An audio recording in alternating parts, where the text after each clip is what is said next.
Olá! Bem, chegamos na nossa última conversa nesse curso. Tudo o que a gente estudou, tudo o que a gente viu até aqui tem um ponto de origem. E esse ponto de origem é o I Ching. A gente viu aqui nesse módulo que haviam e há ainda duas grandes correntes de pensamento no Oriente: o confucionismo e o taoísmo. Elas não são correntes de pensamento antagônicas, mas sim complementares. O confucionismo está voltado mais para as questões práticas de uma vida em comunidade, está voltado mais para a harmonia da vida cotidiana.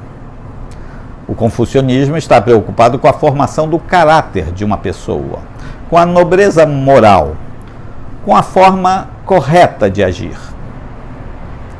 O taoísmo está bem mais focado nas questões espirituais. O taoísmo se preocupa com os mistérios do universo, com as vibrações da natureza, ou melhor ainda, com os desejos da natureza. Ambas as correntes de pensamento estão fundamentadas no I Ching. Para o confucionismo, o I Ching é um guia para a convivência social, uma cartilha a ser seguida para manter constante o respeito à natureza e o respeito às pessoas, buscar a verdade acima de todas as coisas. Para o taoísmo, o I Ching é a raiz. O caminho é a verdade. O confucionismo é conhecido como Hu-Jia, a família da erudição. O taoísmo é conhecido como Dao-Jia, a família do caminho. Ok. Mas afinal, o que significa I Ching? Bem, o termo Ching pode ser traduzido como tratado. Ele é usado para descrever uma obra de grande importância, um livro importante. Mas Ching também está relacionado a Jing, que significa caminho, trilha. O I do I Ching representa mudança e movimento. A tradução literal é mutação ou transformação. Então, o I Ching versa sobre tudo no universo. Lembra aquele estado inicial de não existência que a gente chamou de Wuji? E depois, de repente, alguma coisa apareceu e trouxe junto alguma outra coisa. Essa alguma coisa que surgiu foi chamada de Yang, e essa alguma outra coisa foi chamada de Yin. A união dos dois criou o Taiji. Pois é. O Yin e Yang gerou os trigramas, e os trigramas geraram os hexagramas do I Ching. Na antiguidade, bem remota da China, bem antes do início das dinastias, havia uma figura de nome Fuxi. Nós já falamos sobre essa figura. Ele teria sido um chefe de uma tribo, ou teria sido um sábio que criou os primeiros símbolos do I Ching. Criou os 64 hexagramas. Ele teria feito isso através da observação do céu, através da observação dos ciclos da natureza e de todos os seres vivos de maneira geral. Mas existe uma outra versão que sugere que, na verdade, existia um instrumento de metal esférico sobre o qual estavam escritos diversos números e desenhos das constelações. Esse aparelho, esse instrumento, foi chamado de Mapa do Rio Amarelo, Rotu. Criaram-se muitas lendas sobre a origem do Rotu, sobre a origem desse instrumento. Ninguém sabe ao certo como ele surgiu ou de onde ele veio. A gente já falou disso no módulo 3. Mestre Sheng argumenta que, na língua chinesa, a Via Láctea é denominada de Hohan, que quer dizer Rio do Céu. Então, segundo ele, Rotu, na verdade, deveria ser o mapa do corpo do céu ou mapa do corpo celeste. O fato é que esse aparelho foi estudado por vários sábios ao longo de muitas gerações, até ter sido destruído em um incêndio em torno de 300 depois de Cristo. O conteúdo do Rotu foi sintetizado nesse desenho que você já conhece.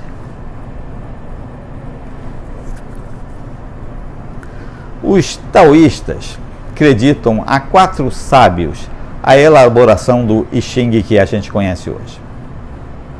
O primeiro teria sido Fuxi. Para os taoístas, Fuxi foi o autor original. Os taoístas acreditam que foi ele quem criou os trigramas e os hexagramas. Depois, o segundo sábio foi o rei Wen, o fundador da dinastia Zhou. Um rei que nunca foi coroado, mas isso é uma outra história. Wen Wang escreveu 64 versos, um para cada hexagrama. Eles são conhecidos como julgamentos. O terceiro sábio, que ajudou a compilar o conhecimento do I Ching, foi o Duque de Zhou, filho do rei Wen. Foi o Duque de Zhou que escreveu os 384 Yaozi. São os 384 versos que detalham os significados de cada linha dos 64 hexagramas. Cada hexagrama tem 6 linhas, 64 vezes 6, 384 linhas. Por último, finalmente, o quarto sábio foi Confúcio, o grande mestre Confúcio. Confúcio, que dedicou toda a sua vida a ensinar, deixou centenas de escritos, grande parte deles sobre o I Ching. Foram 7 obras divididas em 10 volumes sobre o I Ching. Já envelhecido e doente, pouco antes de morrer, o grande sábio Confúcio disse que, se ele tivesse ainda mais 50 anos para viver, ele dedicaria os 50 anos inteiramente ao estudo do I Ching. O I Ching não é um texto simples. Muitos autores avaliam que a mensagem do I Ching foi escrita para uma pequena parcela do público. Aquela parcela mais que já não alimenta emoções pequenas e mesquinhas. Em outras palavras, a beleza do I Ching só será entendida pelos seres superiores do qual Confúcio falava. Cada hexagrama do I Ching conta uma história. Na verdade, cada hexagrama apresenta um conceito, uma ideia. E esse conceito já se inicia pelo título que cada hexagrama possui. Cada hexagrama possui facetas e possibilidades infinitas de interpretação. Cada hexagrama possui uma enorme variedade de significados. Eles descrevem uma situação e analisam e propõem uma maneira talvez mais eficiente de gerenciar essa situação. A forma como o ser superior agiria, mantendo a serenidade e saindo-se bem diante da situação, avançando, recuando, contornando, enfim, se amoldando aos fluxos de energia, né? Mas permanecendo centrado durante toda e qualquer tempestade. Então, os hexagramas do I Ching são como uma espécie de manual de instrução, mas são instruções para um ser superior, conforme a visão de Confúcio. Assim, o I Ching é um guia que inspira o lado mais lúcido do ser humano. Todos nós temos esse lado, embora esteja muito escondido muitas vezes. Ele existe encoberto por questões menores e mesquinhas. O I Ching mostra como a gente pode superar os obstáculos de uma maneira mais eficiente. Estudiosos categorizam o I Ching como um manual de estratégia. O I Ching é o caminho para a transformação, ou melhor, a mutação da vida do ser humano através da consciência. É a consciência humana que modifica o universo ao nosso redor. Transformar nossa consciência significa dar um novo sentido à nossa vida, novos valores.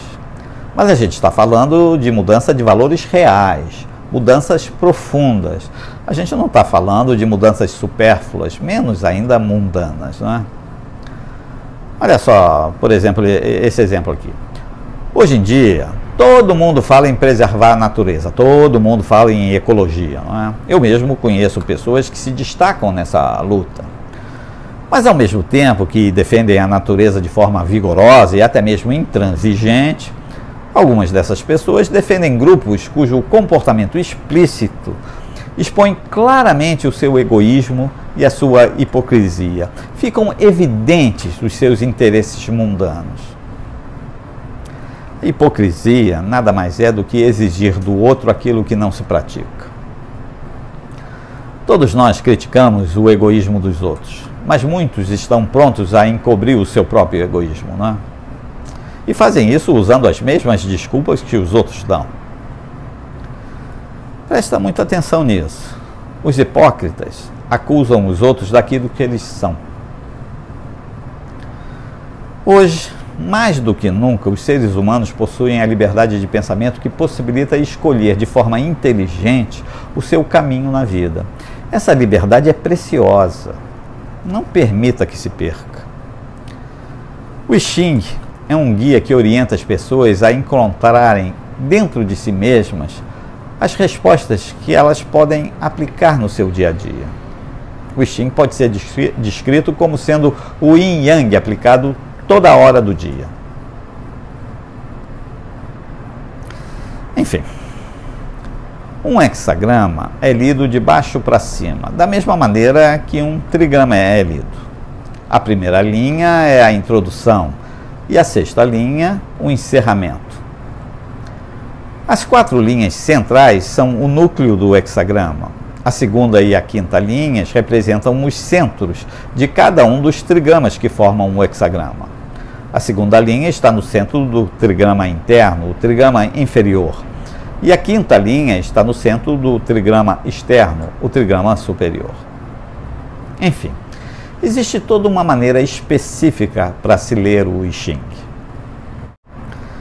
Existe também uma função oracular do I Ching, embora esta seja uma função bem menor. Para fazer uma consulta aos oráculos do I Ching, são usadas 50 varetas, um outro método usa 3 moedas. Esse modelo oracular do I Ching tem sido mais difundido hoje em dia, talvez porque as pessoas prefiram o caminho mais fácil, ou mais atraente, ou mais esotérico, né? Não sei. Mas, em geral, as pessoas, por não conhecer o sistema, não fazem grande proveito das respostas que recebem, né? Existem outros métodos menos usados também, mas nós não vamos falar aqui dele, não. De qualquer maneira, é fundamental entender que o I Ching não prevê o futuro. Ele aconselha a forma de agir, como um ser superior deveria agir numa determinada situação. O I Ching aconselha, não prevê. Estudar o I Ching é embarcar em uma viagem a um mundo de infinitas possibilidades. Um mergulho na alma humana em uma viagem através do universo. Bem, chegamos ao fim do nosso curso básico de Batsai. Eu espero que você tenha gostado. Para quem está começando no Feng Shui, esses são conhecimentos de uma cultura muito diferente da nossa. São conceitos sutis sobre esse fantástico mundo que nos cerca. O Batsai é um método muito eficaz de aplicar o Feng Shui. Não é o único método, mas é um método muito eficaz. O Feng Shui no Ocidente tem sofrido muito com os modismos, né? Você sabe, muitas pessoas que desejam aprender sobre o Feng Shui, ou para trabalhos profissionais, ou para questões pessoais, muita gente fica confusa com a quantidade de informações desencontradas. Às vezes, um entusiasta começa a devorar uma série de informações em livros, ou no YouTube, no Instagram, Facebook, ou em diversos outros lugares, até mesmo em cursos online ou não, só para descobrir depois que o que ele está estudando é apenas pop Feng Shui, e não o Feng Shui tradicional, o Feng Shui autêntico. É muito chato e desanimador mesmo constatar que hoje, talvez, sei lá, 80% do que a gente vê por aí não tem nada a ver com o Feng Shui clássico. Não estou tentando de forma alguma insinuar que essas pessoas estão agindo com má fé ou qualquer outro mau interesse. Não, nada disso. Elas apenas não estão ensinando ou praticando o Feng Shui tradicional. Não esquece que as escolas de Feng Shui só devem ser separadas em escola San-He, 3 combinações, ou San-Yuan, 3 períodos. Qualquer que seja a escola San-He ou San-Yuan, o verdadeiro praticante de Feng Shui tradicional ou clássico, né, ou autêntico, né, precisa dar atenção aos seguintes pontos: localização da residência, direção da residência, forma do relevo ao redor da residência, existência ou não de água nas proximidades da residência, posição das montanhas perto ou não da residência, análise dos animais sagrados, análise dos residentes conforme o seu tipo. Esses são os aspectos mais importantes que precisam ser considerados para se fazer uma boa análise de Feng Shui tradicional. Outras versões de Feng Shui, não é? Que são chamadas de Feng Shui, aquelas versões não tradicionais ou as versões que não são autênticas, essas se baseiam nos 8 aspectos da vida, como fama, relacionamentos, prosperidade, carreira, etc. Né? Simbolismos e crenças da cultura chinesa, modismos, decoração interior e por aí vai. Esse Pop Feng Shui está focado na comercialização de itens ligados ao simbolismo oriental. É um método baseado no pensamento positivo e nos efeitos psicológicos desses símbolos e imagens. Mas essa simbologia oriental está relacionada com a cultura e com as crenças chinesas. Não tem nada a ver com Feng Shui. Mas eles geram, sem dúvida, um efeito psicológico e acabam promovendo uma pequena parcela de pensamentos positivos. Pensamentos são energia, não é?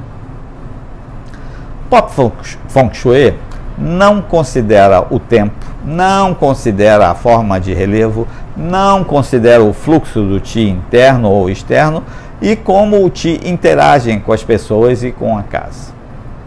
Pop Feng Shui tem uma visão superficial e ingênua do Feng Shui. Precisamente por isso, muitas vezes, ele pode fazer muito mais mal do que bem.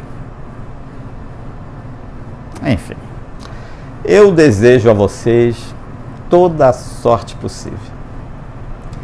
Eu agradeço muito também vocês terem participado do nosso curso. Eu apreciaria muito se vocês pudessem deixar a opinião de vocês ou até mesmo alguma sugestão para melhorar e corrigir as nossas falhas. Gente, muito obrigado. Uma última sugestão. Como um ser superior de Confúcio, procure sempre a verdade, não importa o que. E tenha um bom Feng Shui.